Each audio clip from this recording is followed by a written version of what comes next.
আসসালামু আলাইকুম রহমতুল্লাহি ওয়া বারাকাতু। সবাইকে শুভেচ্ছার স্বাগতম। আশা করি সবাই ভালো আছেন, সুস্থ আছেন এবং পবিত্র মাহে রমজানের স্নিগ্ধতায়, শুভ্রতায়, পবিত্রতায় অত্যন্ত চমৎকারভাবে আমাদের রমজানগুলো অতিবাহিত হচ্ছে। সবাইকে স্বাগতম দ্য ম্যাজিক অফ ল আমাদের পিআরবির ক্লাসে। আমরা পিআরবি 350 পর্যন্ত পড়ে ফেলেছি, মানে আমাদের 80% বা 75% পিআরবি আমাদের হয়ে গিয়েছে। মানে 4 ভাগের 3 ভাগ পিআরবি আমরা পড়ে ফেলেছি, আর 25% বা 1% বাকি আছে 60%-র মধ্যে। 4 ভাগের মধ্যে আমরা ইনশাল্লাহ শেষ করে ফেলবো। আমরা রোজার মানে কোরবানি ঈদের আগে আমার টার্গেট আছে সকল আইনগুলো আমরা পরিপূর্ণভাবে সকাল বিকাল পড়িয়ে শেষ করার জন্য। যদি আপনারা আমার সাথে থাকেন, সাহস দেন, শক্তি দেন, সমর্থন দেন, সহযোগিতা করেন, পড়ালেখা ঠিকমতো করেন, তাহলে আমি টার্গেট নিয়েছি কোরবানির ঈদের আগে আমাদের সকল ধরনের ব্যবসা বন্ধ ক্লোজ করে দিব শেষ করে। তারপরে আমরা ব্যাপকভাবে পড়ালেখার আলোচনায় প্রশ্ন, লেখার কৌশল, কিভাবে ভালো করা যায়, কিভাবে সবার চেয়ে আপনার লেখা ব্যতিক্রম হয়, কিভাবে যেন সবাই বলে যে কিভাবে সম্ভব, এত ভালো রেজাল্ট তুমি কিভাবে করলা, কি টেকনিক অবলম্বন করেছো, এই কথাগুলো যেন আপনি পরীক্ষা দেওয়ার পর সবাই বলতে পারে। এই কারণে আপনাদের সহযোগিতা আমার একান্ত কাম্য। আমি আপনাদের কাছে বিনীতভাবে সাহায্য কামনা করছি। আপনারা আমাকে এই কোরবানির ঈদের আগে যেন সকল পড়াগুলো সুন্দরভাবে শেষ করতে পারি, এই বিষয়ে আপনারা আমাকে সহযোগিতা করবেন। এটা হলো আমার মাস্টার প্ল্যান এবং আমাদের রোড ম্যাপ। আমার মেসেজ কি সবাই রিসিভ করেছেন?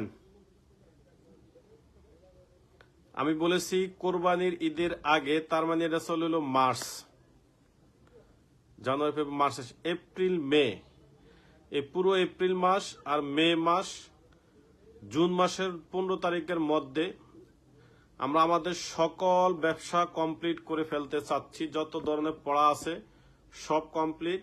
আগস্ট, সেপ্টেম্বর, অক্টোবর এই 3 মাস আমরা টানা শুধু আমাদের প্রশ্ন এবং পরীক্ষার উপরেই আমরা থাকব। তাহলে আমরা কি মোটামুটি আপনারা যদি আমাকে সহযোগিতা করেন তাহলে সম্ভব। পরীক্ষার যে আর বেশিক্ষণ বাকি নাই, এটা কি আপনারা বুঝতে পেরেছেন? পরীক্ষা যে আপনাদের দরজায় এসে টক টক করে নক করতেছে, এটা কি আপনারা জানেন? তাহলে আমাদের রোড প্ল্যান, আমাদের প্ল্যান হলো, আমাদের যে ম্যাপ হলো, আমাদের যে পরিকল্পনা হলো, সেটা হলো আমরা একবারে সকল পড়ালেখা শেষ করে আমরা বুক ফুলিয়ে বাড়িতে গিয়ে কোরবানির ঈদ করব। ঠিক আছে? আমরা কোরবানি ঈদ করব একবারে সকল পড়া শেষ করে। কোরবানি ঈদ লাগবে না, তার আগে শেষ হয়ে যাবে। আমরা জুন, মার্চ, এপ্রিল, মে মাসের 30 তারিখে আমাদের রোড ম্যাপ। আমরা মে মাসের 30 তারিখের মধ্যে আমাদের সকল পড়া শেষ হয়ে যাবে। এত লাগবে না, যদিও যদি সকাল বিকাল আর যদি সকালে আর রাত্রে মাঝখানে যদি কিছু বিকালও ক্লাস নিতে পারি, ইনশাল্লাহ আমাদের লাগবে না, আমরা শেষ করতে পারবো। তাহলে আপনারা আমাকে যদি সহযোগিতা করেন, সহযোগিতা শব্দের অর্থ হলো আপনারা যদি ক্লাস করেন তাহলে আমি আপনাদেরকে পড়াইতে পারবো। কিন্তু আমি ক্লাস করাইলাম কিন্তু আপনারা পড়লেন না, তাইলে হবে না। আপনাদের পরীক্ষা কিন্তু খুব ইমিডিয়েট চলে আসছে, আর এই রমজান উপলক্ষে আসলে একবারে শরীর চলে না, খুব কষ্ট লাগে খতম তারাবি পড়ে বা সারাদিন রোজা রেখে। এই জন্য একটু খুব কষ্ট হয় কথা বলতে। এই জন্য আমি এটা একটু আর অল্প কয়েকদিন, আমাদের মনে 17টা রোজা শেষ, 13টা রোজা আছে, 13টা রোজার ভিতরে হয়তো আমি আর 4-5টা ক্লাস নিব, 5-6টা। এরপরে তো ইনশাল্লাহ আমাদের রমজান আমাদের যদি 11 তারিখে হয়, আমরা 15 তারিখে ক্লাস শুরু করে দিব, বা 14 তারিখে, 14 তারিখ থেকে বা 15 তারিখ থেকে আমাদের ক্লাস শুরু হলে আমাদের র্যান্ডমলি ক্লাস চলবে। সকাল বিকাল রাত্রে আমাদের র্যান্ডমলি একবারে ক্লাস চলবে। আমাদের টার্গেট থাকবে মে মাসের 30 তারিখে আপনারা আমাকে বুঝিয়ে দিবেন আপনাদের ব্যবসা বাণিজ্য, যে স্যার আমরা কমপ্লিট, আপনি বলেছিলেন আমাদেরকে পড়া কমপ্লিট করতে, আমরা করে দিয়েছি, এখন আপনি কিভাবে আমাদেরকে পরীক্ষা হলে নিয়ে বসাবেন, এটা আপনার বিষয়। আমি চাচ্ছি এই 6টা মাস আর সময় আছে, মাঝখান দিয়ে 3 মাস পড়ার আর 3 মাস হলো প্র্যাকটিক্যাল, আমরা লিখিত পরীক্ষা ট্রাই করব। এই 6 মাসের মধ্যে আমি চাই আপনি 6 দিনের জন্য আমার ক্লাসটা আপনি মিস না করেন। একটা সহজ একটা থিওরি দেই, যদি আমি না পড়াই তাহলে কিন্তু পড়াটা জমা থাকবে, আর আপনি যদি না পড়েন তাহলে কিন্তু পড়াটা চলে যাবে। কারণ আমি ক্লাস করিয়েছি, আপনি পড়েন নাই, তাহলে আমার পড়াটা সামনে চলে গেল। আর আমি যদি আপনাদেরকে না পড়াই তাহলে পড়াটা আমার কাছে জমা রইলো, পড়াটা হয়তো সামনের ক্লাসে হবে। তো এই কারণে যদি গ্যাপ দিতে চায় আমার সাথে সুরে সুরে মিলিয়ে দিবেন, তবে আপনারা যতটুকু সম্ভব কোনোভাবেই একটা ক্লাস যেন গ্যাপ না যায়। ওই যে পরে পড়ে নিব এই বিষয়গুলো মাথায় না নিয়ে সাথে সাথে প্রতিদিনের পড়া প্রতিদিন কমপ্লিট করবেন। আপনার টার্গেট থাকবে একটাই, 2024 সালে আমি পদোন্নতি পরীক্ষা দিয়ে 2025 সালের বছরের প্রথমে আমি টাঙ্গাইলে ট্রেনিং করব। পদোন্নতি আমি 2025 সালের প্রথম 2-3 মাসের মধ্যে আমার কাঁধে এএসআই এবং সাব ইন্সপেক্টর র্যাঙ্কটা থাকবে। আমি সারা বাংলাদেশের সবার কাছ থেকে এএসআই র্যাঙ্কটা ছিনিয়ে আনবো, সবার কাছ থেকে আমি সাব ইন্সপেক্টর র্যাঙ্কটা ছিনিয়ে আনবো। আমি সামনের বছর একজন সেকেন্ড ক্লাস অফিসার হব, আমার বেতন ভাতা আমি নিজে দাখিল করব, আমি একজন মামলা তদন্তকারী কর্মকর্তা হব, আমি যে কোনো ইউনিটি অফিসে কাজ করলে একটা চেয়ার পাবো, একটা ভালো পজিশনে থাকবো। আর আপনারা যারা কনস্টেবল থেকে এএসআই হবেন, আমাকে প্রশ্ন করতে পারেন, স্যার আমাদেরকে যে আপনি এএসআই বানাইতেছেন, আমাদেরকে কেন আপনি কনস্টেবল থেকে এএসআই বানাইতেছেন? আমি একটা প্রশ্ন, এই প্রশ্নটার উত্তর আমি আপনাদেরকে দেই, দেখেন আপনাদের সাথে মিলে কিনা। যদি মিলে তারপর আমি পড়া শুরু করব। আপনারা কনস্টেবল আছেন, আমি আপনাদেরকে কেন এএসআই বানাইতেছি। কনস্টেবল আর এএসআই বেতন কিন্তু আহামরি ডিফারেন্স না, 100-150-200 টাকা বাড়বে। আপনারা বলতে পারেন সম্মান আছে, সম্মানের জন্য আমরা এএসআই হব। না না না, সম্মান তো একটা মুখ্য বিষয়, কিন্তু আমার যেটা দরকার আপনাকে আমি এএসআই এই কারণে বানাবো যেন আপনার সাইনা রাইফেল থেকে মুক্তি পেয়ে আপনি পিস্তলে আসতে পারেন। শটগান, সাইনা রাইফেল আর হলো গ্যাস গান, এই 3 অস্ত্র থেকে আপনি মুক্তি পেয়ে যেন আপনি পিস্তলে আসতে পারেন। আপনার কাছে যেন গদা একটা রাইফেল না থাকে, এবং বাংলাদেশের যে জায়গায় আপনি যান যেন আপনাকে দিয়ে কেউ সেন্ট্রি ডিউটি না করাইতে পারে। মানে সর্বসাকল্যে আপনি বড় রাইফেল থেকে ছোট রাইফেলে আসার হইলো আপনার মূল ফোকাস, আর কিচ্ছু না। কিসের আপনি এএসআই হলে আপনার কয় লাখ টাকা বেতন বাড়বে?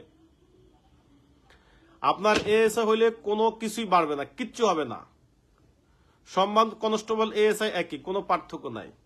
কিন্তু আমি চাচ্ছি আপনাকে বড় রাইফেল থেকে সেন্ট্রি ডিউটি থেকে মুক্তি দিয়ে একবারে পিস্তলে নিয়ে আসতে। পিস্তলে আনার পর আপনার যদি সাইনা রাইফেল দিয়ে 6 ঘন্টা ডিউটি করেন, আর যদি পিস্তল নিয়ে 8 ঘন্টা ডিউটি করেন, আপনার খারাপ লাগবে না।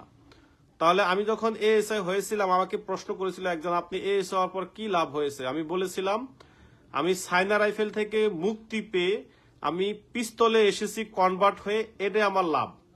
আর আমাকে ইনস্ট্যান্ট কোথাও বদলি করলে যেন আল্লাহ আমাকে দিয়ে যেন কোথাও সেন্ট্রি ডিউটি না করাইতে পারে, এটা আমার লাভ, আর কিছু না।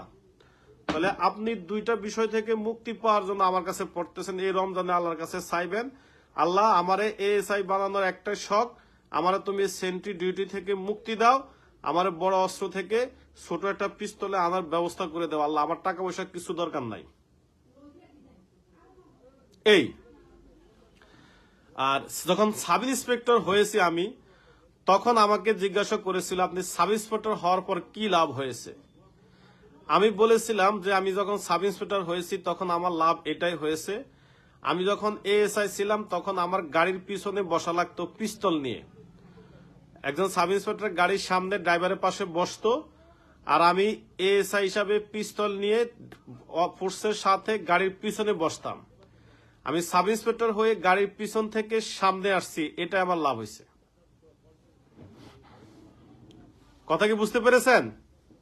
যদিও আমি এএসআই হিসাবে তেমন কোথাও 1-1.5 মাস আমি ক্রাইমে কাজ করেছি, আর করি নাই। তারপর আমি বললাম যে আমি ডিএমপিতে দেখেছি যারা এএসআই তারা গাড়ির পিছনে সবার সাথে বসে। আপনি এএসআই যারা আছেন তাদের উদ্দেশ্য হইল আপনারা পিছন থেকে সামনে আসছেন। যারা এএসআই থেকে সাব ইন্সপেক্টর হবেন তাদের কথা হইলো তারা গাড়ির পিছনে বসতেন, সেইখান থেকে তারা গাড়ির সামনে আসছেন, আর কিছুই না। তাহলে এই যে যেগুলা মেয়েগুলো আমার কাছে পড়ে, এই যে ছেলেগুলো আমার কাছে পড়ে, এদের ম্যাক্সিমাম বলতে 95% স্টুডেন্টের বয়স সর্বোচ্চ 25 থেকে 26 বছর, একবারে বাকি যা 5% আছে তাদের বয়স হলো 30 থেকে 35 বা 40-এর ভিতরে। এরা এতটাই ইয়াং এবং এতটাই স্মার্ট যে এগুলো যদি র্যাঙ্ক পড়ে এত সুন্দর লাগবে, এত স্মার্ট লাগবে একবারে বলার বাহিরে। আমার কিছু কিছু ছাত্র যখন এএসআই র্যাঙ্কটা লাগে আমার সামনে আসে, বা তাদের ছবি তো গ্রুপে থাকে বা আমার ইয়াতে থাকে, ফ্রেন্ড লিস্টে থাকে, তাদের ছবিগুলো দেখলে আমার এত হিংসা লাগে যে আল্লাহ, এরা তা এত তাড়াতাড়ি পদোন্নতি পায় গেছে, এরা কতটা ভাগ্যবান। তাহলে আপনার শরীরের রক্তটা সিরসির করবে, আপনার শরীরের রক্তটা প্রেশারটা হাই ভোল্টেজ হবে। এই কারণে আপনি 2025 সালে চায়না রাইফেল থেকে আপনি পিস্তলে আসতেছেন, 2025 সালে আপনি ম্যাগাজিন ডিউটি থেকে সেন্ট্রি ডিউটি থেকে আপনি নর্মাল ডিউটিতে আসতেছেন। এই প্রতিযোগিতার জন্য আপনি সামনের বছর যুদ্ধে নামছেন। যারা এএসআই সাবের আছেন তারা যারা গাড়ির পিছনে ডিউটি করতেন, গাড়ির পিছন থেকে সামনে এসে ড্রাইভারের বাম পাশে বসার জন্য আপনারা যুদ্ধে নেমেছেন। এই দুইটা থিওরি মাঠে নিয়ে আপনারা পড়ালেখা শুরু করেন। আল্লাহ আপনাদের মনের আশা পূরণ করবে। এই রমজান মাসে আল্লাহ আপনাদের বরকত দান করবে। তাহলে এই যে যত স্যাররা যেভাবে পড়ায় সবার চেয়ে কিন্তু আমার চিন্তা চেতনা কিন্তু আলাদা। কোন স্যাররা কারে কোন ছাত্রদেরকে কি কারণে এএসআই হওয়ার জন্য পড়ায়, কি কারণে তাদেরকে সাব ইন্সপেক্টর হওয়ার জন্য পড়ায়, এটা আমি জানি না। আমি ছাত্রদেরকে আমি পড়াই, কেউ যদি আমাকে বলে আপনি কেন তাদেরকে এএসআই বানাইতে চান, আমি বলবো দুইটা বিষয়ের জন্য। এক, তাদের বড় অস্ত্রগুলি থেকে মুক্তি পাওয়ার জন্য। দ্বিতীয়ত, তাদের সেন্ট্রি ডিউটি থেকে মুক্তি পাওয়ার জন্য, আর কিছুই না। এখানে তাদের আহামরি কোনো লাভ নাই, তাদের আহামরি কোনো একবারে কোটি টাকার কোনো ইনকাম হবে না, কোটি টাকার তাদের বেতনও বাড়বে না। এই আপনার টার্গেট থাকবে যদি রাস্তায় কখনো কোনো এএসআই কে দেখ। আচ্ছা, একটা ইমানদারি একটা কথা বলেন আপনারা, শেষ আমি পড়া শুরু করব, আর টাইম নষ্ট করবো না। একটা ইমানদারি কথা বলেন, এই যে আপনারা যখন আমার কাছে টুকটাক পড়ালেখা শুরু করছেন, ছেলে মেয়ে সবাই উত্তর দিবেন, আপনারা যখন রাস্তা পড়ালেখা আমার কাছে শুরু করছেন আইন পড়ার, তখন রাস্তাঘাটে যদি কোনো এএসআই দেখেন, তার কাদের দিকে আপনারা যেভাবে তাকান, কোন সাব ইন্সপেক্টর, ইন্সপেক্টর, এসপি, ওসির দিকে কি আপনারা ওইভাবে তাকান?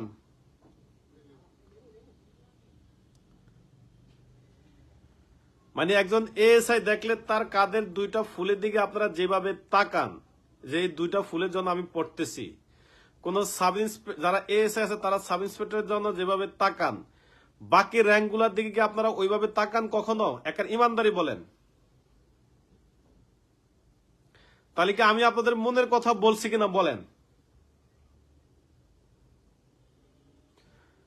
আমি যে কথাটা বলছি এটা সত্য কিনা আমাকে বলেন। একটা অবিবাহিত ছেলে বিবাহ উপযুক্ত হওয়ার পর রাস্তায় সে যেই মেয়ে দেখুক তার দিকে একবার হইলো তাকায় যে মেয়েটা দেখতে কেমন। সে খারাপ উদ্দেশ্য আমি বলবো না, মানে সে বিয়ে করবে এজন্য পাত্রীর চোখে বা যেই চোখে হোক সে একটু তাকে দেখে এই মেয়েটা কেমন দেখতে। ঠিক আপনারাও যখন এখন পড়ালেখা করেন তখন আপনারাও কিন্তু একটু এই যে এএসআই সামনে দেখলে তার কাদের দিকে একটু তাকান, তার দুইটা র্যাঙ্কের দিকে, এবং মনে মনে ভাবেন যে আল্লাহ আমি কবে ওই জায়গায় আসব। ঠিক আছে? কিন্তু সাব ইন্সপেক্টর বা এএসপি বা এডিশনাল এসপি, ডিআইজি, এসপি তাদের দিকে আপনারা কখনো এভাবে কিন্তু ওইভাবে তাকান না। এটা আমি আপনাদের মনের কথা বলছি মনে হয়।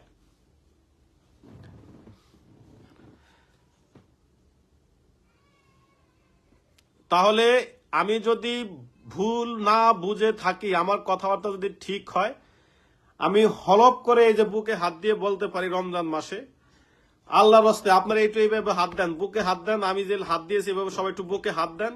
হাত দিয়ে আমার লোক একটু শপথ করেন যে স্যার আল্লাহ যদি বাঁচায় আমরা যে রোজার ঈদটা যদি করে আসি, যারা ঈদে যাইতে পারবো, আসার পর স্যার আপনি যেভাবে বলবেন বিশ্বাস করেন সেভাবে লাইগা থাকবো, যতবার পড়াবেন ততবার পড়বো, যেভাবে পড়বেন সেভাবে পড়বো, যেভাবে পরীক্ষা দিবেন সেভাবে পরীক্ষা দিব, যেমনে বলবেন এমনি শুনবো। একবারে 6টা মাস শুধু আপনার জন্য আর চাকরির জন্য দিয়ে দিব আর আল্লাহর জন্য, 3 লোকের জন্য স্যার এই 6 মাস বরাদ্দ। এক হলো চাকরি, দ্বিতীয়ত আমাদের যে আল্লাহ আছে, নামাজ কালাম আছে, আর তৃতীয় হলেন স্যার আপনি। এই তিনটা কাজ ছাড়া আমার এই 6 মাস আর কারো করে আমি একটা টাইম দিব না। এই একটা বার আমি এই 6টা মাস একটু লাস্ট আমি একটু আমার মনের সাথে যুদ্ধ করব, আমার নিয়তির সাথে যুদ্ধ করব, আমার কপালের সাথে যুদ্ধ করব, আমার সাইনিস রাইফেল থেকে মুক্তি পেয়ে যেন আমি পিস্তলে আসতে পারি, এটার জন্য যুদ্ধ করব। আমাকে যেন কোনো নায়ক, হাবিলদার, সুবেদার, মেজর হইতে শুরু করে কেউ যেন আমাকে ম্যাগজিন কার্ডে দিতে না পারে, অস্ত্রাগারে দিতে না পারে, পুলিশ লাইনের এলপি ডিউটি দিতে না পারে, পুলিশ লাইনের মেইন গেটে যেন আমাকে কেউ ডিউটি দিতে না পারে, আমি সেই ব্যবস্থা করব স্যার। আমার জন্য দোয়া করবেন। আপনি যেভাবে বলবেন সেভাবে হবে, আপনি যেভাবে চাইবেন সেভাবে হবে। 6 মাস শুধু আপনার জন্য বরাদ্দ দিলাম। কিভাবে পড়াবেন, কয় ঘন্টা পড়াবেন, কি করবেন, সব করার জন্য আপনার সাথে প্রস্তুত আছি স্যার।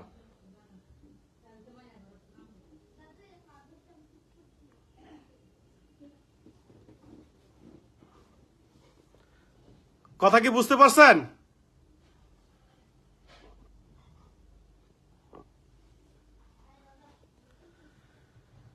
প্রত্যেকটা মানুষের জীবনে প্রেম, ভালোবাসা দরকার আছে।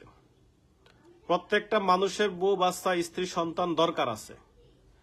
আমি চাচ্ছি এগুলো থাকবে, কিন্তু 6 মাস একটু দূরে রাখি না, একটু 6টা মাসে তোরে ভাই, 6 লক্ষ বছর তো চাই না, অনলি 6 মান্থ। এই 6টা মাস একটু আমার সাথে লেগে থাকে। ওই যে স্নেহা একটা মেয়ে আছে, মিতু একটা মেয়ে আছে, এগুলো হলো সাব ইন্সপেক্টর পরীক্ষা দিয়েছে, কোয়ালিফাইড মেয়ে। এরা যদি একটু লেগে থাকে, ওরা কিন্তু এই সাব ইন্সপেক্টর হওয়ার জন্য কিন্তু ইচ্ছে করে বিয়া শাদী করে নাই। ওরা শুধু এই সংসার ধর্ম, বিয়ে শাদী ত্যাগ করছে শুধু সাব ইন্সপেক্টরের পরীক্ষা দিবে এই আশায়। তাহলে তোমরা যদি ভাই এতটুকু স্যাক্রিফাইস করতে পারো, এই 6টা মাস এই বিষয়গুলো বাদ দিয়ে আমার সাথে একটু 6টা মাস থাকো, আমি কি বলে একটু শুনো। আমি কয়বার পরীক্ষা নেই, আমার মন চাইলে আমি সকালে পরীক্ষা নিব, দুপুরে পরীক্ষা নিব, বিকালে পরীক্ষা নিব। এমন আছে আমি যেই প্রশ্ন আমি সকালে নিছি এটা আমি আবার বিকেলেও লিঙ্ক দিব, আবার রাত্রেও লিঙ্ক দিব, আবার পরের দিন সকালে দিব। কিন্তু আপনি একবারের জন্য বলতে পারবেন না যে স্যার এই পরীক্ষা তো সকালে একবার নিচ্ছেন, আবার বিকালে কেন নিচ্ছেন, এটা না আপনি কালকে সকালে নিচ্ছেন আবার আজকে নিচ্ছেন কেন। এগুলো কোনো প্রশ্ন করা যাবে না। যা দিব শুধু কাল কাজ করবেন, যা দিব শুধু কাজ করবেন, যা দিব শুধু কাল কাজ করবেন। কথা কি বুঝতে পারছেন?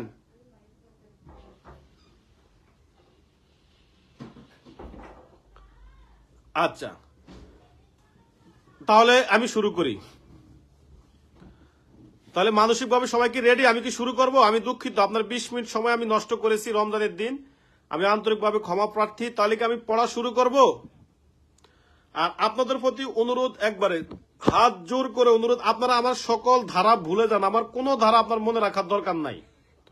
কিন্তু আমি কোন ধারায় কি পড়াইছি, যে ধারাটা পড়াইছি ওই ধারার কি কথাটা বলেছি, আপনি একটু এটা একটু বুঝেন তাহলে হবে। একটু দয়া করে অনুরোধ, শুধু ওইটা বুঝলে হবে। কিন্তু আমার কোনোভাবে ওই ধারা যদি আপনার মনে না থাকে, মনে রাখার দরকার নাই, ওটা আমি মনে রাখবো। আমি আজ পর্যন্ত আপনাদেরকে যা পড়াই, কোনো পড়া আমি আপনাদেরকে পারতে বলি না, কোনো পড়া আমি আপনাদেরকে মনে রাখতে বলি না। শুধু আমি কি বলি সেটা বুঝেন, বাকিটা আমি দেখবো কিভাবে মাথায় রাখতে হবে, কিভাবে মনে রাখতে হবে, দায়িত্ব আমার। আপনি শুধু বুঝে নেন আমি কি বলি।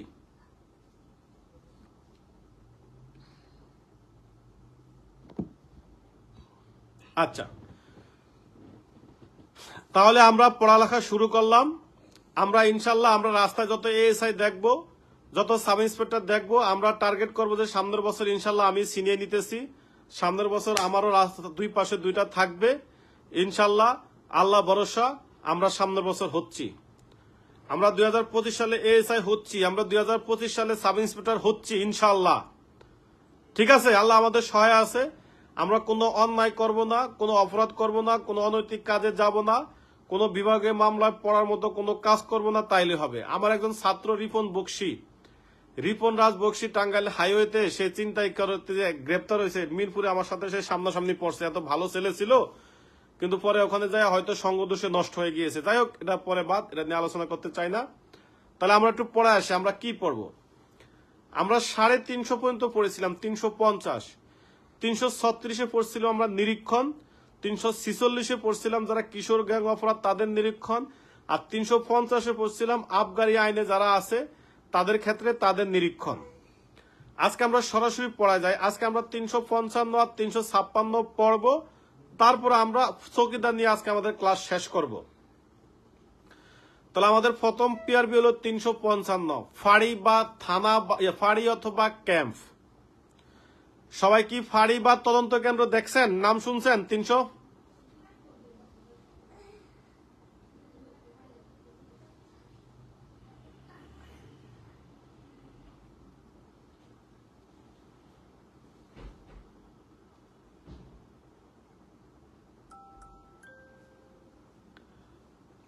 আচ্ছা, 355 যে পিআরবিটা আছে, আমরা আগে একটু কল্পনা করি কোথায় ফাঁড়ি আছে, কোথায় ক্যাম্প আছে, কোথায় তদন্ত কেন্দ্র আছে। আগে ওইদিকে তাকান, তারপরে পড়া শুরু করবো। ওইদিকে সবাই তাকাইছেন? বিভিন্ন জায়গায় ফাঁড়ি আছে, বিভিন্ন জায়গায় তদন্ত কেন্দ্র আছে, বিভিন্ন জায়গায় আপনার ক্যাম্প আছে। আচ্ছা, তাহলে 355-তে ফাঁড়ি নিয়ে কি বলছে?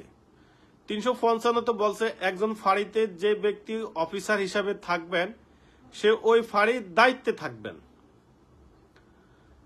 যাকে ওই ফাঁড়ির ইনচার্জ হিসাবে বদলি করা হবে সে ওই ফাঁড়ির সকল কিছুর দায়িত্বে থাকবে, দায়িত্বে থাকবেন। কিন্তু ফাঁড়ির সকল কার্যক্রম থানার অফিসার ইনচার্জের নেতৃত্বে নির্দেশে পরিচালিত হবে। এর অর্থ বুঝছেন কিনা? ফাঁড়িতে যে একজন অফিসারকে বদলি করা হবে সে এটা দায়িত্বে থাকবে ফাঁড়ির, কিন্তু এই ফাঁড়িতে যত ধরনের কার্যক্রম আছে এবং যত অফিসার ও ফোর্স আছে সবাই থানার এই যে অফিসার ইনচার্জ থাকবে ওই ফাঁড়িটা যে থানার আন্ডারে, ওই থানার অফিসার ইনচার্জ যেভাবে নির্দেশ দিবে সেইভাবে ফাঁড়ির কার্যক্রম পরিচালিত হবে এবং ওই ফাঁড়ির অফিসার, ওই থানার ইনচার্জ যেভাবে নির্দেশনা দিবে সেভাবে ফাঁড়ি তার পরবর্তী কার্যক্রম পরিচালনা করবে।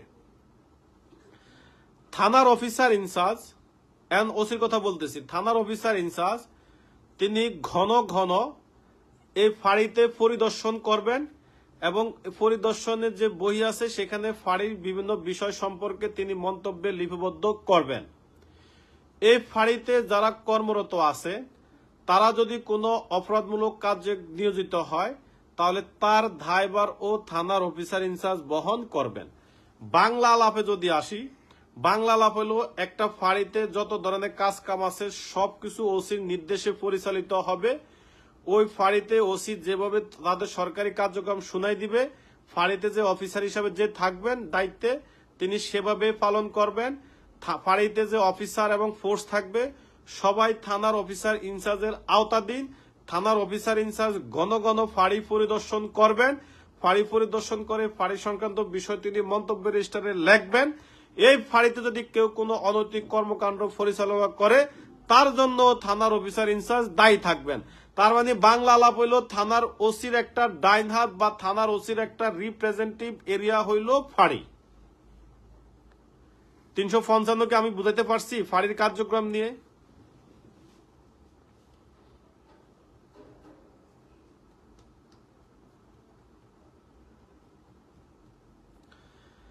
তাহলে একটা ফাঁড়িতে যে অফিসার হিসাবে দায়িত্বে থাকবে তিনি কার আওতাধীন? থানার অফিসার ইনচার্জের আওতাধীন। থানার অফিসার ইনচার্জ যেভাবে নির্দেশনা প্রদান করবে ওই ফাঁড়ির অফিসার সেই নির্দেশনায় বাস্তবায়ন করবে। থানার অফিসার ইনচার্জের নির্দেশনা অনুসারে থানার ওই ফাঁড়ির সকল কার্যক্রম পরিচালিত হবে। থানার অফিসার ইনচার্জ ঘন ঘন তিনি ফাঁড়ি পরিদর্শন করবেন, পরিদর্শন করে তিনি বইতে এই বিষয়ে মন্তব্য লিপিবদ্ধ করবেন। ফাঁড়িতে যদি কোনো অফিসার বা ফোর্স কোনো ধরনের অপ্রীতিকর কোনো ঘটনা ঘটায় তার জন্য এই থানার অফিসার ইনচার্জও দায়ী থাকবে। বেসিক বিষয়টাকে আপনারা ক্লিয়ার কিনা বলেন? তাহলে একটা ফাঁড়িতে যত অফিসার, যতই সে ফাঁড়ির ইনচার্জ থাকুক, যতই এএসআই থাকুক, যতই সাব ইন্সপেক্টর থাকুক, সকল কিছুর দায়িত্ব হইল থানার অফিসার ইনচার্জ। আমি যখন বরিশালে আমার পোস্টিং হলো ঢাকা শহরে, আমি হাজার হাজার লোক দেখে অভ্যস্ত। 12 সালে 12 বছর ছিলাম ঢাকায়। হঠাৎ করে আমার বরিশাল থেকে পোস্টিং করে দিল মুলাদি থানার বোয়ালিয়া পুলিশ ফাঁড়িতে। তো আমি মনে করছি ফাঁড়ি বলতে হয়তো বাজারের আশেপাশে একটা ফাঁড়ি হবে, কিন্তু যে গিয়ে দেখি গ্রামের ভিতরে একটা ফাঁড়ি, সাব ইন্সপেক্টর হলো আমি সহ 2 জন, এএসআই হলো 1 জন, এএসআই নাই, টিএসআই আছে, এটিএসআই আছে 1 জন, আর ফোর্স আছে 15-20 জন। একবারে গ্রামের ভিতরে চা খাইতে হলে 10 টাকা অটো ভাড়া দিয়ে বাজারে যা চা খাইতে হয়। তখন আমি তো আর বুঝি না যে আমার এই পোস্টিং যে হয়েছে, আসার সময় ওসি স্যারের সাথে দেখা করে আসতে হবে। ওসি স্যার আমারে 1 মাস পরে ফোন দিয়ে নিয়ে তার অফিসে 20 মিনিট দাঁড়া করে রাখছে যে তুমি কত বড় অফিসার হয়ে গেছো, আমি ওসি, তুমি আয়া জয়েন করছো 1 মাস হয়েছে, আমি তোমার জানলাম না, চিনলাম না, তুমি আমার লগে দেখা করো নাই, কিছু করো নাই, তোমার কোন শালায় চাকরি শিখাইছে, তোমার আমি দেখে ছাড়মু। এটা দিয়ে ওসি বুঝাইছে যে আমারে সে কোনো কাগজপত্র তদন্ত করার জন্য দিবে না। আর আমি বের হয়ে আসার পর মুন্সি আমার বললো, স্যার আপনি তো কপালটা নষ্ট করছেন, আমি তো কোনো কাগজপত্র পাইবেন না। তখন আমি তাকে বললাম মনে মনে যে আল্লাহ আমার কতটুক বাঁচাইছে যে আমার কোনো মামলাও দিবে না, কোনো তদন্ত দিবে না, কিচ্ছু দিবে না। আমি ফাড়িতে আইসা নেটফ্লিক্স ডাউনলোড করে টানা 1.5 মাস শুধু নেটফ্লিক্সের যত ধরনের মুভি আছে সব দেখছি, যত ধরনের বাংলা সিনেমা আছে সব দেখছি। পর আমি টাঙ্গাইলে ট্রেনিং করে অস্ট্রেলিয়ার বরিশাল শহরে চলে আসছি। যাই হোক, ওরা কথা না। তার মানে আমি বুঝলাম যে একটা ফাঁড়ির যত কিছু দায়িত্বে আছে সব কিছু দায়িত্বে হইল থানার অফিসার ইনচার্জ। তাহলে একটা ফাঁড়ির সকল কিছুর তদারকি করা, সকল কিছুর জন্য দায়ভার বহন করা, সকল কিছুর নির্দেশনা প্রদান করা, সকল সরকারি হুকুম বাস্তবায়ন করা, সবকিছু করার ক্ষেত্রে একজন থাকবে ব্যক্তি, সে হলো থানার অফিসার ইনচার্জ। কন্টেন্ট গুলা কি একবারে ক্লিয়ার কিনা? তাইলে আমি 356তে যাব।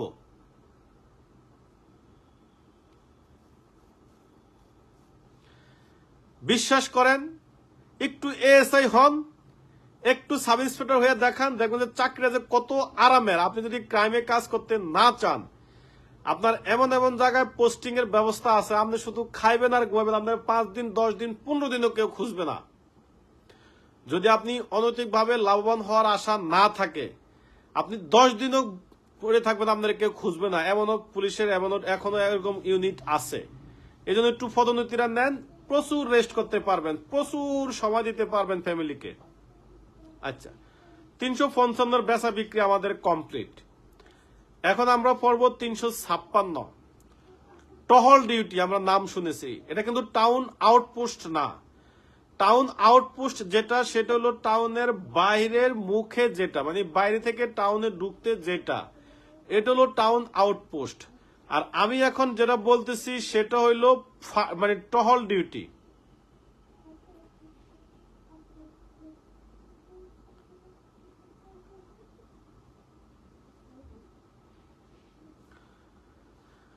আচ্ছা, 356 বলা আছে টহল ডিউটি। কি টহল ডিউটি একটু দেখি।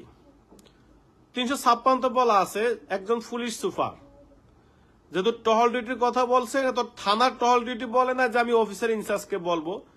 যেহেতু বলছে টহল ডিউটি, তাহলে কি টহল ডিউটি আমরা একটু দেখি। বলছে একজন যে পুলিশ সুপার আছে,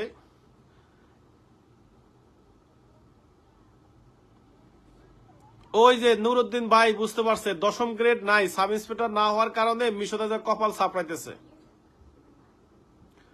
আচ্ছা, একটু পরে আসি। 356তে বলা আছে টহল ডিউটি। কি টহল ডিউটি আমরা একটু বেসিকটা বুঝি, তাহলে আমাদের মতো করে আমরা লিখতে পারবো। 356 বাংলা আলাপ হইল, জেলার যে পুলিশ সুপার আছে তিনি তার জেলার মধ্যে বিভিন্ন বিটে ভাগ করে তিনি টহল ডিউটির ব্যবস্থা করতে পারবে। বিভিন্ন দলে বিভক্ত করে টহল ডিউটির ব্যবস্থা করতে পারবে এবং তার শহরের মধ্যে কিছু জায়গায় তিনি স্থায়ী চেকপোস্ট স্থাপন করতে পারবে। এই স্থায়ী চেকপোস্ট শব্দের অর্থ বুঝছেন? আপনারা দেখবেন একটা জেলায় বা একটা শহরে কিছু জায়গা আছে ফিক্সড চেকপোস্ট আছে। যেমন ঢাকায় যদি কেউ ঢুকেন, দেখবেন আব্দুল্লাহপুর চেকপোস্ট আছে, কামারপাড়া চেকপোস্ট আছে, গাবতলী চেকপোস্ট আছে, লেখাই আছে চেকপোস্ট। তারপরে আপনি যদি যাত্রাবাড়িতে ঢুকেন, যাত্রাবাড়ি চেকপোস্ট আছে। আপনি যদি ইয়াদে ঢুকেন, ওই যে কি বলে বাবুবাজারে দিয়ে ঢুকেন, সেখানেও চেকপোস্ট আছে। আপনি যদি যাত্রাবাড়ি ফ্লাইওভার ওই পাশ দিয়ে ঢুকেন, সেখানেও চেকপোস্ট আছে। এই যে চেকপোস্ট আছে, এইগুলো যে জেলার পুলিশ সুপার আছে তিনি কিছু কিছু জায়গায় স্থায়ী চেকপোস্ট স্থাপন করতে পারবে। তাহলে কেন স্থায়ী চেকপোস্ট স্থাপন করবে? যাতে করে যদি কোনো ধরনের আইনি সহায়তার প্রয়োজন হয়, যাদের করে আইনি সহায়তার প্রয়োজন হয়, জনগণ যেন সহজে সেই চেকপোস্টে গিয়ে আইনি সহায়তা চাইতে পারে, এই কারণে স্থায়ী চেকপোস্ট স্থাপন করতে হবে। বাংলা আলাপ হলো, আপনি রাস্তা দিয়ে যাচ্ছেন, একটা ছিনতাইকারী আপনাকে ধরছে, যখন আপনি চিন্তায় আছে যে ওই জায়গায় একটা পুলিশের চেকপোস্ট আছে, তাহলে আপনি দৌড় দিয়ে ওই চেকপোস্টে গিয়ে যেন আপনি আশ্রয় নিতে পারেন, এই জন্য পুলিশ সুপার শহরের মধ্যে কিছু জায়গায় স্থায়ী চেকপোস্ট স্থাপন করবে, যাতে বিপদের সময়, দুঃসাহসের সময়, জরুরি পরিস্থিতিতে জনসাধারণ তাদের কাছে সাহায্য চাইতে পারে। তাহলে আবার বলি, মূল যে বেসিক যে আমাদের বাংলা আলাপ, সেটা হইল জেলার যে পুলিশ সুপার আছে, তিনি তার শহরের মধ্যে বিভিন্ন ভাগে বিভক্ত করে টল ডিউটি তিনি মোতায়েন করতে পারবেন, এবং কিছু কিছু জায়গায় তিনি স্থায়ীভাবে চেকপোস্ট স্থাপন করতে পারবেন, যাতে জনসাধারণ সহজে ওই চেকপোস্টে গিয়ে তাদের আইনি সহায়তা পেতে পারে। এটা গেল জেলার হিসাব। আর এই টহল ডিউটির ক্ষেত্রে একটা ফাঁড়ির হিসাব কি বলছে দেখেন, একটা ফাঁড়ির ক্ষেত্রে একটু কথাটা খেয়াল করেন। এখন কিন্তু আমি আবার ফাঁড়িতে চলে আসছি। বলছে একটা ফাঁড়িতে যদি যে সকল ফোর্স থাকবে তার মধ্যে 3/2 রাত্রেবেলা টহল ডিউটি করবে। কথা বুঝছেন? এতক্ষণ ছিল জেলার শহরের হিসাব, শহরের টহল ডিউটির হিসাব ছিল, শহরের চেকপোস্ট ছিল। আর এখন বলছে একটা ফাঁড়িতে যে সকল যত ধরনের জনবল থাকবে তার 3/2 জনবল রাত্রেবেলায় টহল ডিউটি করবে, আর বাকি 1 দিনের বেলায় তারা কি করবে, দিবা ডিউটি পরিচালনা করবে। তবে রাত্রিবেলা ডিউটি করার ক্ষেত্রে কোনো কনস্টেবলের যেন 3 দিন অন্তর অন্তর নাইট ডিউটি পড়ে, সেই দিকে খেয়াল রাখতে হবে।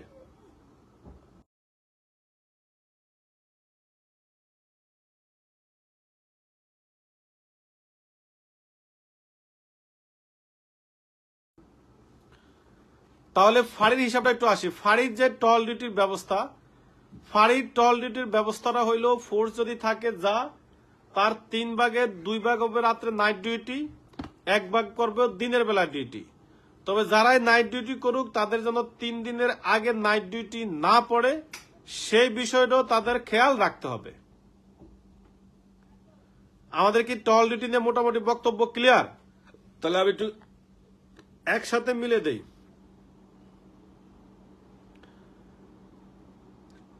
জেলার পুলিশ সুপার তার শহরের মধ্যে বিভিন্ন বিটে বা বিভিন্ন ভাবে বিভক্ত করে তিনি টহল ডিউটি মোতায়েন করতে পারবেন, এবং শহরের কিছু কিছু জায়গায় তিনি স্থায়ী চেকপোস্ট স্থাপন করতে পারবেন,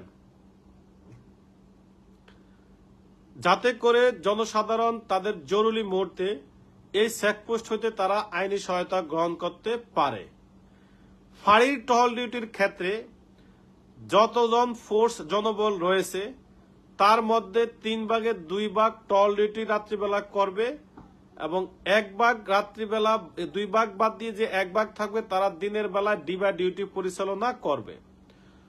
2 ডিউটি টহল ডিউটি রাত্রিবেলা করার ক্ষেত্রে খেয়াল রাখতে হবে যেন কোনো কনস্টেবলের একটানা মানে 3 দিনের আগে যেন তাদের রাত্রিবেলা ডিউটি না পড়ে, সেই বিষয়টাও খেয়াল রাখতে হবে।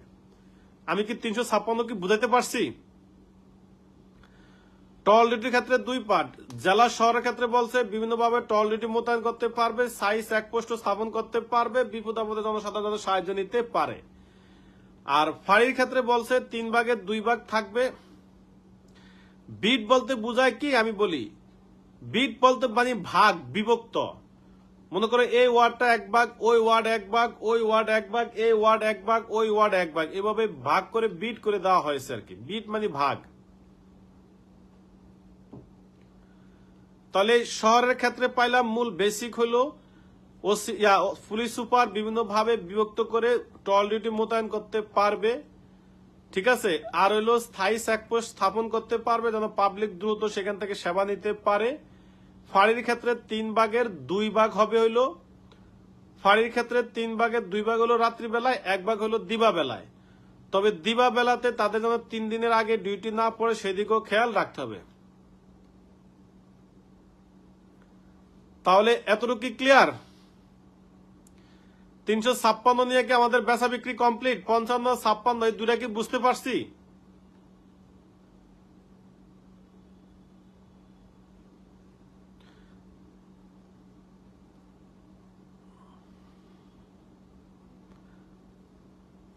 একজন বলছে থানার ডিউটি কে বন্টন করবে স্যার? থানার মালিক হলো থানার অফিসার ইনচার্জ, এই জন্য থানার ডিউটি বন্টন করবে থানার অফিসার ইনচার্জ।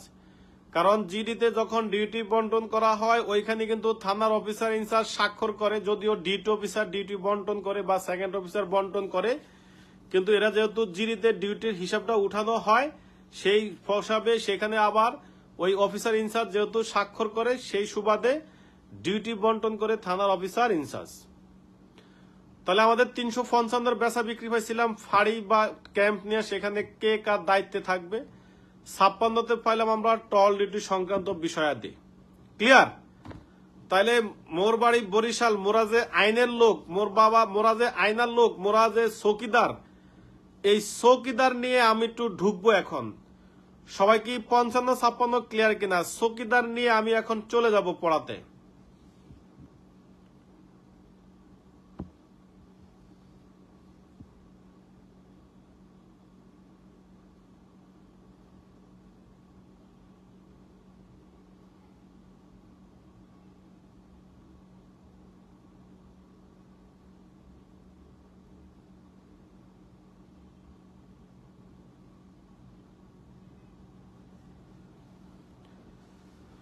আচ্ছা, তাহলে চৌকিদার নিয়ে আমরা কি কি পিআরবি পড়বো আমরা একটু আসি।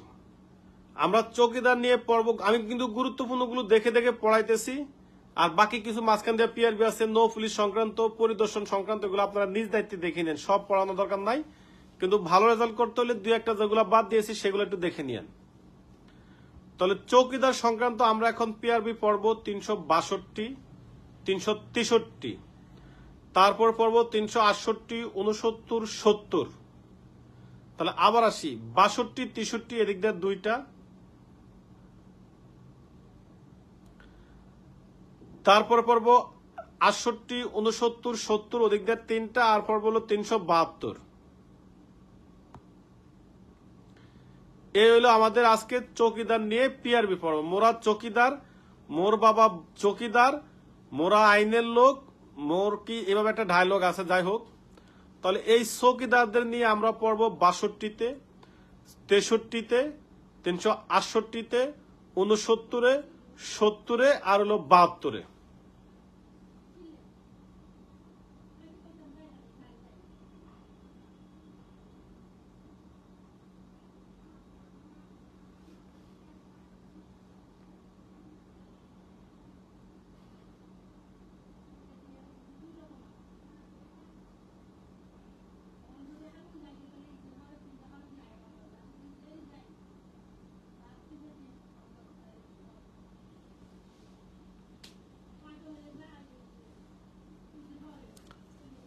আচ্ছা, তাহলে আমরা শুরু করি। চৌকিদাররা আসলে কি পুলিশ না পাবলিক, এই বিষয়ে বক্তব্য বলা আছে 362-তে, তাদের দায়িত্ব কর্তব্য নিয়ে বলা আছে 363-তে। 362-তে বলা আছে যে যারা গ্রাম পুলিশের সদস্য হিসাবে যারা আছে তারা 1861 সালে আমাদের যে পুলিশ আইন আছে সে আইনের অধীনে নয়। তার মানে চৌকিদাররা যেহেতু আমাদের পুলিশ আইনের অধীনে নয়, সেক্ষেত্রে তারা পুলিশ না। আগে এটা বুঝছেন কিনা আমাকে বলেন। 362-তে বলা আছে চৌকিদাররা মূলত কে, তারা কি পুলিশ না তারা পাবলিক, তারা কি, তারা কি মূলত, তারা কে, তারা। আপনারা কিন্তু আনসারদেরকে আবার এখানে মিলেন না, কিন্তু চৌকিদারের কথা বলতেছি, আনসার না। কিন্তু চৌকিদার কি চিনছেন? ওই যে চেয়ারম্যান অফিসে যে থাকে, সাইল ডাল দেওয়ার সময় যে ব্যক্তি মুখ বড় করে থাকে, লুঙ্গি ফিন্দা, খাকি কালার জামা পরে থাকে, যে চৌকিদার, তার কথা বলতেছি। আবার আনসাররা কিন্তু এখানে আইনেন না, কিন্তু যাদেরকে গ্রাম পুলিশ বলা হয়। তাহলে আইনে বলা আছে যে চৌকিদাররা 1861 সালের পুলিশ আইনের অধীনে নয়, তার মানে তারা পুলিশ নয়। তবে তারা পেনাল কোডের 21 ধারা অনুসারে তারা কিন্তু সরকারি কর্মচারী। ওই তারা কিন্তু সরকারি কর্মচারী। অল্প কয়েকদিন আগে কিন্তু তাদের চাকরি কনফার্ম হয়েছে।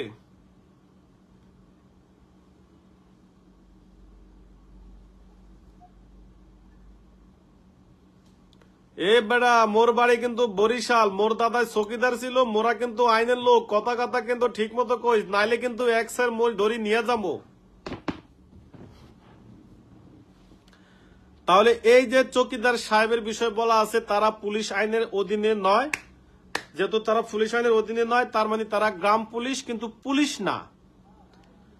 তবে তারা 1860 সালের যে পেনাল কোড আইন আছে, এই আইন অনুসারে তারা হইল সরকারি কর্মচারী। এতটুকু বুঝছেন কিনা? তারা আমাদের পুলিশের কাজে সহায়ক হিসাবে কাজ করে। চৌকিদারকে আপনি কখনো বুদ্ধিমান হিসাবে বিবেচনা করতে পারবেন না। চৌকিদার আপনার অনেক কাজে সহায়তা করে বিষয়, তাদেরকে পুলিশের সহযোগী হিসাবে গণ্য করতে হবে। এই হলো মূলত একটা চৌকিদারের অবস্থান নিয়ে। তাহলে কি মোটামুটি ক্লিয়ার?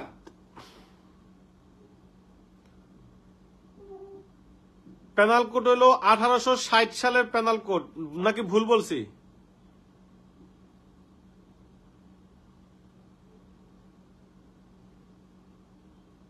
পেনাল কোড কি 1860 না 61?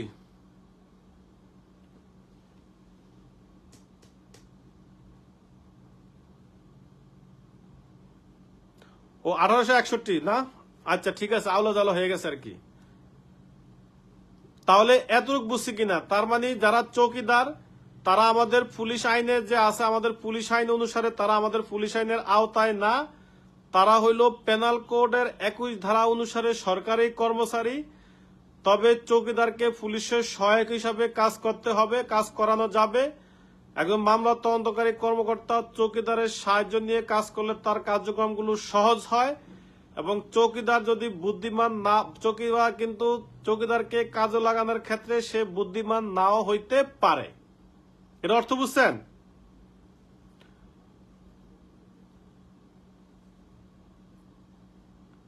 এতটুকু কি বুঝতে পারছেন? তাহলে চৌকিদার কি আসলে পুলিশ না পাবলিক না সরকারি কর্মচারী, এটা কি আপনারা ক্লিয়ার? তাহলে চৌকিদার পাইলাম যে চৌকিদার যারা আছে তারা 1861 সালের পুলিশ আইনের আওতাধীন নয়, তার মানে তারা পুলিশ নয়।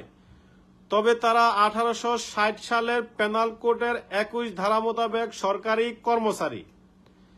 এই কারণে মামলা তদন্তকারী কর্মকর্তা চৌকিদারকে তার বিভিন্ন কাজে ব্যবহার করতে পারবে।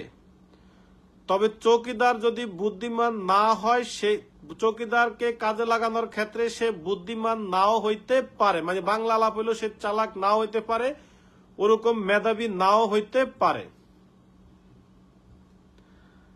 তাহলে কি আমাদের কি মোটামুটি কি এই 362 চৌকিদার অবস্থান সম্পর্কে কি ক্লিয়ার?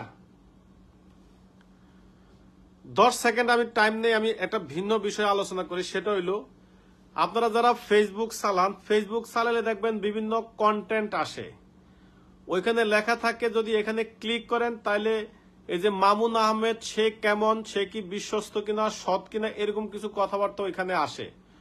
অথবা আপনারা যদি নিজের একটা ক্লিক করেন তাহলে আপনাদের বিভিন্ন ছবি বিদেশি সেনাবাহিনীর মতো, বিমান বাহিনীর মতো ছবি হয় ফেসবুকের বিভিন্ন লিঙ্কে ক্লিক করলে। এই লিঙ্কে ক্লিক করে অনেকে অনেক ছবি নিজের চেঞ্জ করে, ছবিরে খুব সুন্দর করে আর্টিফিশিয়াল করে তারপর ফেসবুক গ্রুপে আপলোড করে। আর এর ভিতরে তার যত তথ্য আছে সকল তথ্য কিন্তু ওই হ্যাকাররা কিন্তু নিয়ে যায়। এই কারণে ফেসবুকে এই ধরনের তথ্যতে ক্লিক করার ক্ষেত্রে এই ধরনের লিঙ্কগুলোতে ক্লিক করার থেকে সবাই বিরত থাকবেন। বিশেষ করে আমার যারা ছাত্রী স্টুডেন্ট আছে তারা বেশি বিরত থাকতে চেষ্টা করবেন। কথা কি বুঝতে পারছেন? বেড়া ছাওয়ালগুলা বাদে দিলাম। ওই যে বিভিন্ন আর্মির ছবি, বিমান বাহিনীর ছবি, নৌবাহিনীর ছবি হয়ে যায় বিভিন্ন লিঙ্কে ক্লিক করলে, এগুলো করবেন না। নিজের এত সুন্দর এত স্মার্ট উপস্থাপন করার কিছু নেই। যে আমি যে পড়াইতেছি, আমার কি কোনো দরকার আছে স্মার্ট হওয়ার? আমার পড়াই স্মার্ট থাকলে হয়েছে। তাহলে চৌকিদারকে নিয়ে আমাদের বক্তব্য শেষ, যে তারা আসলে কি। তাহলে আমরা ক্লিয়ার আজকে জানলাম যে 1861 সালের 1860 সালের যে পেনাল কোড আছে, এই পেনাল কোডের 21 ধারা অনুসারে আমরা ক্লিয়ার জানলাম যে চৌকিদার হলো একজন সরকারি কর্মচারী। কথা কি বুঝতে পেরেছেন? চৌকিদার যে সরকারি কর্মচারী, এটা 1860 সালে যে পেনাল কোড আছে, পেনাল কোড অনুসারে জানলাম, এবং আমরা এইটাও জানলাম তারা আমরা পুলিশ হিসাবে না। হ্যাঁ, ও সৌদির শেখ, এর একটা ছবি আসে সৌদির শেখ। কেন আমার নিজের সৌদির শেখ হইতে হবে কেন রে ভাই? আচ্ছা, তাহলে 362 ক্লিয়ার। তাহলে 363 হলে আসলে তাহলে চৌকিদাররা কাজ করবে কার হিসাবে? আমরা পুলিশের লোক, পুলিশ আইন অনুসারে কাজ করি।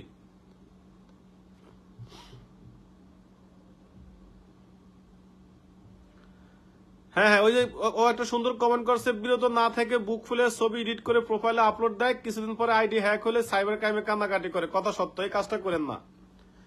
এই সমস্ত লিঙ্কে কখনো ক্লিক করবেন না, এতে আপনার তথ্য সহ অনেক কিছু চলে যায়, এগুলো করার দরকার নাই। আচ্ছা, তাহলে আমরা যারা পুলিশের লোক তারা আমরা পুলিশ আইন অনুসারে চলি, 1861 সালে যে পুলিশ আইন অনুসারে সে অনুসারে চলি। তাহলে চৌকিদাররা তাহলে কোন আইনে চলবে, এই বিষয় নিয়ে তাদের দায়িত্ব কর্তব্য কি হবে, কিভাবে তারা কাজ করবে? হ্যাঁ, ওই যে নিজামুদ্দিন একটা সুন্দর কমেন্ট করছে, চৌকিদার পুলিশ নয় তবে সরকারি কর্মচারী। আবার ফৌজিয়া সুলতানা বলছে সৈয়দদের রাষ্ট্রের কর্মচারী। সরকারি কর্মচারী আর রাষ্ট্রীয় কর্মচারীর মধ্যে পার্থক্য আছে, এটা আমি ক্লিয়ার করেছি আগে একবার, তারপর আমি আজকে এখন আবার ক্লাসে বলে দেই। সরকারি কর্মচারী শব্দের অর্থ হলো সরকারি বেতন ভাতা ভোগ করে সরকারিভাবে যারা নিয়োগপ্রাপ্ত হয় তারা হলো সরকারি কর্মচারী। তাহলে আপনি সরকারিভাবে নিয়োগপ্রাপ্ত হয়ে আপনি যে বেতন ভাতা ভোগ করতেছেন, আপনি হলেন সরকারি কর্মচারী। আর রাষ্ট্রীয় যারা কর্মচারী তারা সরকারিভাবে নিয়োগপ্রাপ্ত হয় না, তারা রাষ্ট্রীয়ভাবে নিয়োগপ্রাপ্ত হয়। কিরকম? একজন চেয়ারম্যান, একজন মেম্বার, একজন এমপি, একজন সংসদ সদস্য, একজন মন্ত্রী, একজন প্রাইম মিনিস্টার, একজন রাষ্ট্রপতি, তারা কখনো সরকারিভাবে নিয়োগপ্রাপ্ত হয় না, তারা রাষ্ট্রীয়ভাবে নিয়োগপ্রাপ্ত হয়। তাদেরকে শপথ পাঠ বাক্য পাঠ করানোর মাধ্যমে রাষ্ট্র তাদেরকে নিয়োগ দেয়, জনগণ তাদেরকে নির্বাচন করলে রাষ্ট্র তাদেরকে নিয়োগ দেয়, তারা রাষ্ট্রীয় কাজ পরিচালনা করার মাধ্যমে বেতন ভাতা ভোগ করে, এই জন্য তারা হইল রাষ্ট্রের কর্মচারী।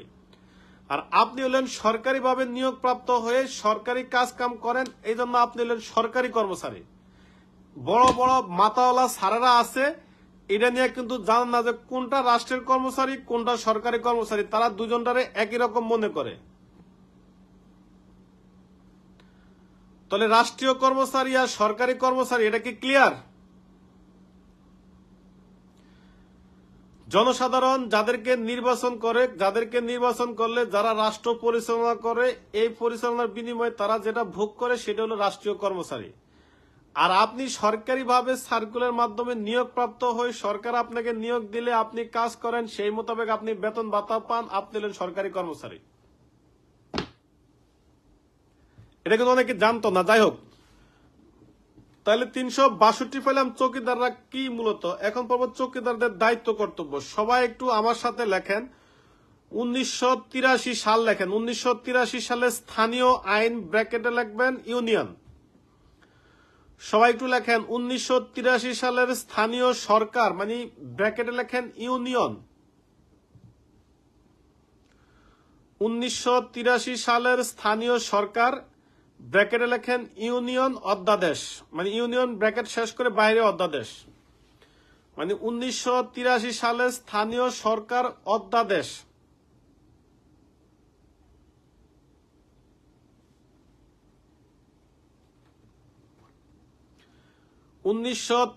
সালের স্থানীয় সরকার ব্র্যাকেটের ভিতরে লিখবেন ইউনিয়ন, আবার বাহিরে লিখবেন হইল অধ্যাদেশ।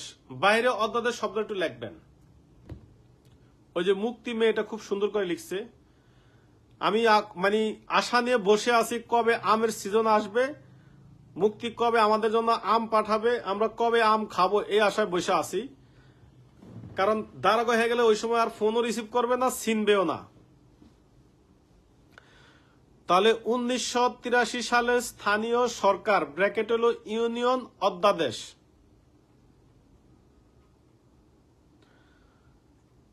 এই যে আইনটার নাম আমি বলেছি, কেন আপনাদেরকে আমি লিখেছি, এবার ওটার প্রশ্ন হইল যেন পরীক্ষায় কোনো কারণে প্রশ্ন আসলে আপনাদের সাইটটা দেখলে যেন এটা দেখলে মনে হয় এই আইন অনুসারে যে চৌকিদার যারা আছে তারা তাদের কার্যক্রম পরিচালনা করে। কথা কি বুঝতেছেন? তাহলে চৌকিদাররা যে আইন অনুসারে তাদের দায়িত্ব কর্তব্য পালন করে, এই আইনটা হইল 1983 সালের স্থানীয় সরকার ব্র্যাকেটে হইল ইউনিয়ন অধ্যাদেশ। স্থানীয় সরকার মানে বুঝছেন?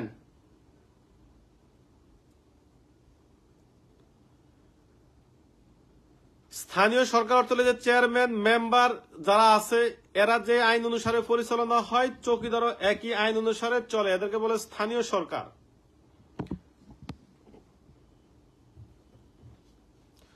তাহলে 1983 সালের স্থানীয় সরকার ব্র্যাকেটে ইউনিয়ন যে অধ্যাদেশ আছে, এই অধ্যাদেশ অনুসারে চৌকিদারদের তারা দায়িত্ব কর্তব্য পালন করে। এটা হলো বলা আছে 363 ধারায়। তাহলে 363 ক্লিয়ার?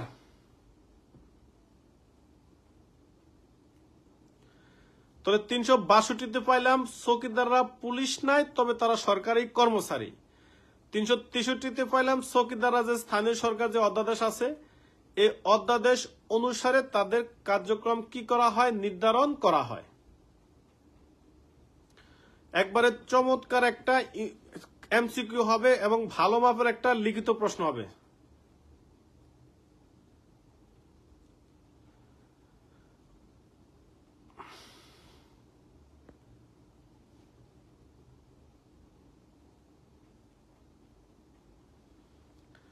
আচ্ছা, এই গেল এটা। এখন চলে আসি 362 আর 63 শেষ। 63 যদি বাতিল হয় হোক, কিন্তু আমরা জেনে নিলাম যে তারা কি হিসাবে পরিচালিত হয়। এখন আমরা আসবো 368, 67, 67, 68, 69, 70।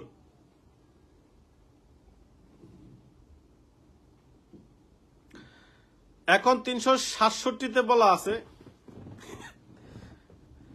ওই বেড়া দিদার অন্যের হক নষ্ট করে কি জন্য? সে আমার আম দিতে চাইছে, তুমি আবার ভাগ বসে কি আম দেওয়া কি বন্ধ করবা নাকি?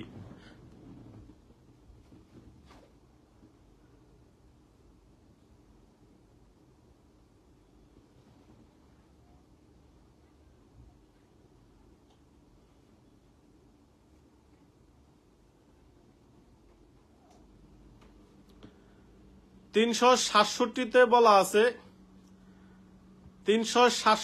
বলা আছে যারা চৌকিদার আছে তারা তাদের যে স্বীয় বিট আছে, মানে তাদের যে এলাকায় নিয়োজিত আছে, সে এলাকা ব্যতীত অন্য কোনো এলাকায় তারা যেতে পারবে না এবং রাত্রিবেলায় তাদের ওই এলাকার জনগণের যান এবং মালের নিরাপত্তার দায়িত্বে তারা নিয়োজিত থাকবে।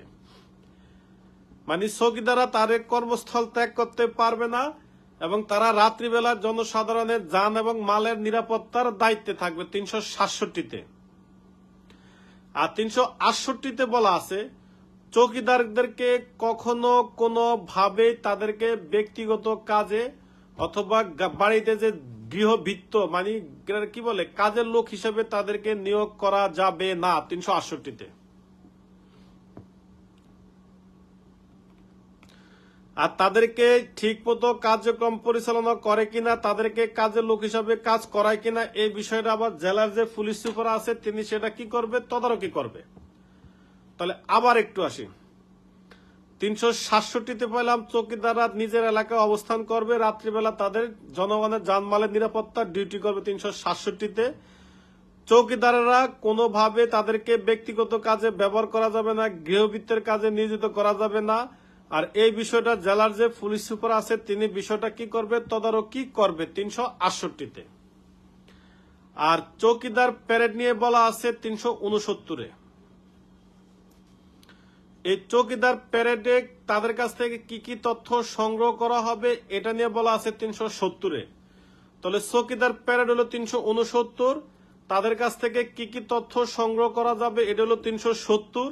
চৌকিদাররা কোনো অপরাধ করলে তাদের শাস্তি হলো 372। এই হলো চৌকিদারদের নিয়ে আলাপ আলোচনা। এগুলো পরীক্ষায় আসে, এই জন্য আমি একটু বলে দিলাম। তাহলে আমি আবার একটু আসি। চৌকিদাররা সরকারি কর্মচারী, তবে তারা পুলিশ না, এটা হলো 362। তারা স্থানীয় সরকার যে আইন আছে ওই অনুসারে চলবে 363। তারা তাদের নিজেদের কর্মস্থল ত্যাগ করতে পারবে না, জনগণের জানমালের নিরাপত্তা দিবে 367। তাদেরকে আবার ব্যক্তিগত কাজে ব্যবহার করা যাবে না, এই বিষয়টা এসপি তদারকি করবে 368। চৌকিদারদের প্যারেড হবে 369-এ, তাদের কাছ থেকে প্যারেডে কি কি তথ্য সংগ্রহ করবে এটা হলো 370-এ। তারা যদি কোনো অপরাধ করে তাহলে তাদেরকে শাস্তি দেওয়া যাবে 372-এ। তাহলে চৌকিদার প্যারেড কি একটু আসে। চৌকিদার প্যারেড হইল একটা থানার ভিতরে যতগুলা, তাহলে একটা থানাতে যদি 16টা ইউনিয়ন থাকে, প্রতিটা ইউনিয়নে যদি 5 জন করে চৌকিদার থাকে, তাহলে 5-16-80 জন চৌকিদার ওই থানায় আছে। প্রতি ইউনিয়নে যদি 100 জন করে চৌকিদার থাকে, তাহলে 16টা ইউনিয়ন হলে 1600 চৌকিদার আছে। বাংলা আলাপ হলো চৌকিদার একটা ওয়ার্ডে আমি যতটুকু জানি 1 জন থাকে। তাহলে একটা ইউনিয়নে বা একটা থানায় যতজন চৌকিদার আছে তাদেরকে প্রতি মাসের প্রথম সোমবারে, বলেন কোন বা কি বার বলছি, এই বারটা কি বার বলেন তো?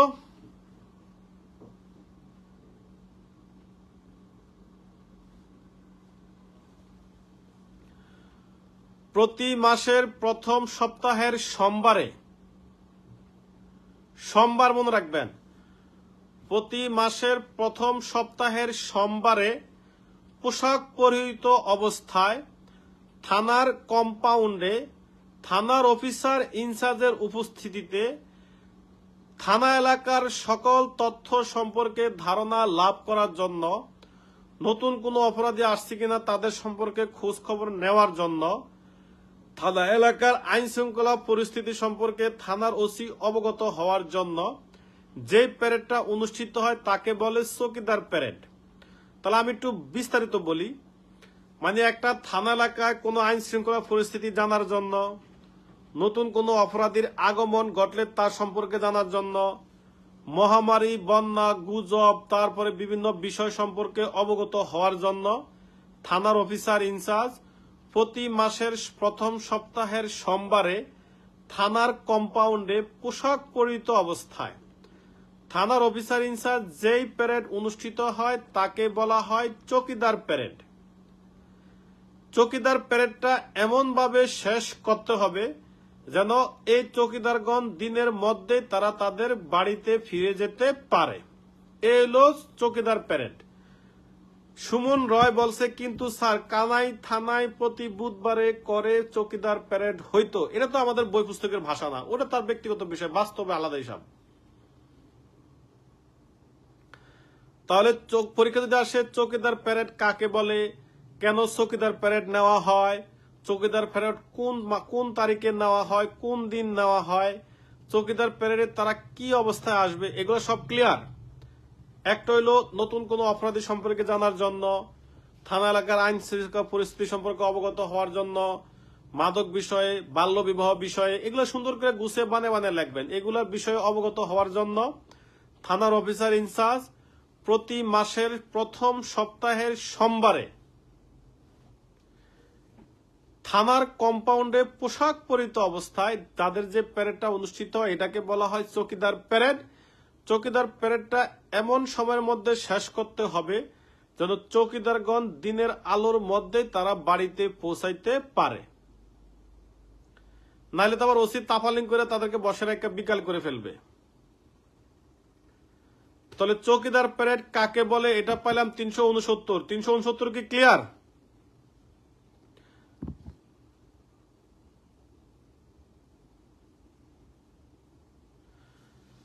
এখন প্রশ্ন হইল চৌকিদার প্যারেডে কি কি তথ্য সংগ্রহ করা হয়। তাহলে আপনারা যদি চাইলে 20টা 30টা তথ্য লিখতে পারবেন। 1 নম্বর লিখবেন জন্ম সম্পর্কে, মৃত্যু সম্পর্কে, মহামারী সম্পর্কে, আগুন সম্পর্কে, শস্য সম্পর্কে, বাল্য বিবাহ সম্পর্কে, নতুন কোনো অপরাধ সম্পর্কে, নতুন কোনো অপরাধী সম্পর্কে, দাগী আসামি সম্পর্কে, পলাতক আসামি সম্পর্কে, দণ্ডপ্রাপ্ত আসামি সম্পর্কে, আইন শৃঙ্খলা পরিস্থিতি সম্পর্কে, সর্বোপরি থানার সার্বিক বিষয় সম্পর্কে, আবহাওয়া সম্পর্কে, বন্যা সম্পর্কে, দুর্যোগ সম্পর্কে, মানে অভাব নাই।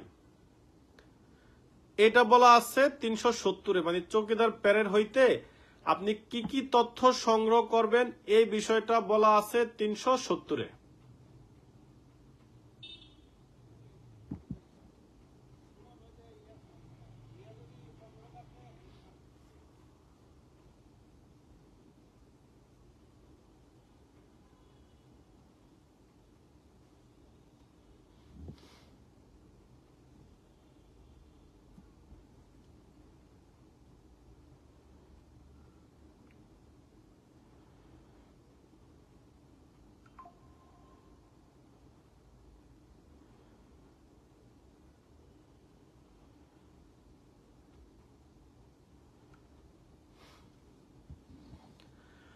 আর চৌকিদারদের শাস্তির বিষয়ে বলা আছে 372-এ লাস্ট পিআরবি, থানা এলাকার মধ্যে যদি কোনো চুরি হয়, ডাকাতি হয়, কোনো বড় ধরনের মানে দুর্ঘটনা ঘটে,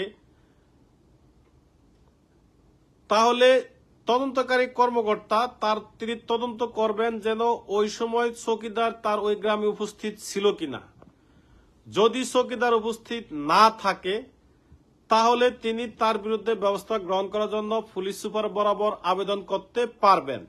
তাহলে এখন এমসিকিউ হইল, চৌকিদারকে শাস্তি দেওয়ার কর্তৃপক্ষ কে?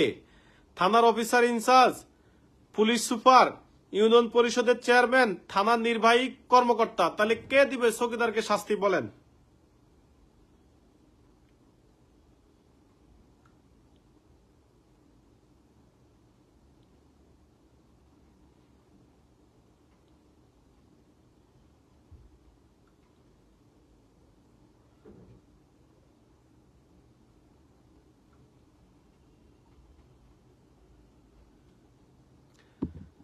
তাহলে কি এতটুকু ক্লিয়ার? তাহলে আমি একটা বাড়ি দিয়ে মিলিয়ে দেই। আমরা ফাঁড়ি সম্পর্কে তথ্য পাইলাম 355-তে, টহল ডিউটি নিয়ে পাইলাম 356-তে, চৌকিদার পুলিশ না তবে সরকারি কর্মচারী বলা আছে 362-তে, তাদের দায়িত্ব কর্তব্য বলা আছে 363-তে, তারা নিজ এলাকায় থাকবে, দায়িত্ব কর্তব্য পালন করবে 367-তে, তাদেরকে ব্যক্তিগত কাজে লাগানো যাবে না 368-তে, তাদের প্যারেড হবে 369-এ, প্যারেডে কি কি তথ্য নিবে 370-এ, তারা অপরাধ করলে তাদের শাস্তি হলো 372-এ। তাহলে কি মোটামুটি কি ব্যবসা বাণিজ্য ক্লিয়ার? এতটুকু আমরা পারি, বুঝতে পেরেছি?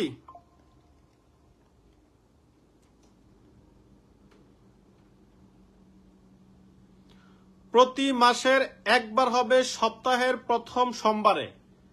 রুমা আক্তার খুব সুন্দর সুন্দর প্রশ্ন করে, ও এটা খুব ভালো লাগে, তার জানার আগ্রহ আছে। ও প্রশ্ন করেছে চৌকিদার প্যারেড প্রতি সপ্তাহে হবে নাকি প্রতি মাসে একবার? প্রতি মাসে একবার হবে। ওই প্যারেডটা হবে প্রতি মাসের প্রথম সপ্তাহের সোমবারে, মাসে একবার। তাহলে আজকে আমাদের এতটুকুই থাকুক। মোটামুটি চৌকিদার নিয়ে আমাদের বেচা বিক্রি আজকে এতটুকুই। ইনশাল্লাহ আমাদের আগে সামনের ক্লাসে আবার দেখা হচ্ছে। আমরা আবার ততক্ষণ পর্যন্ত ভালো থাকি, সুস্থ থাকি। আর কালকে পড়ানোর সম্ভাবনা 99% সঠিক, মানে কালকে শুক্রবার পড়াইতে পারি। এই কয়েকদিন টুকটাক কেনাকাটা ছিল, সব শেষ। এখন রাত্রে তেমন ঝামেলা নাই। শরীর সুস্থ থাকলে ইনশাল্লাহ চেষ্টা করব পড়ানোর জন্য। আর রোজা উপলক্ষে টার্গেট ছিল 10 কেজি কমানোর, এই জন্য ভোরাত্রে তেমন খাওয়া দাওয়া খাই না, পানি ছাড়া বেশি কিছু খাই না। এই কারণে হয়তো দিনের বেলা রোজা থাকলে বেশি টায়ার্ড লাগে। ঠিক আছে, তাহলে আজকে এতটুকু থাকুক। আল্লাহ হাফেজ। আগামীকাল পড়াচ্ছি, সেই হিসাবে সবাই মানসিকভাবে প্রস্তুত থাকবেন। আসসালামু আলাইকুম।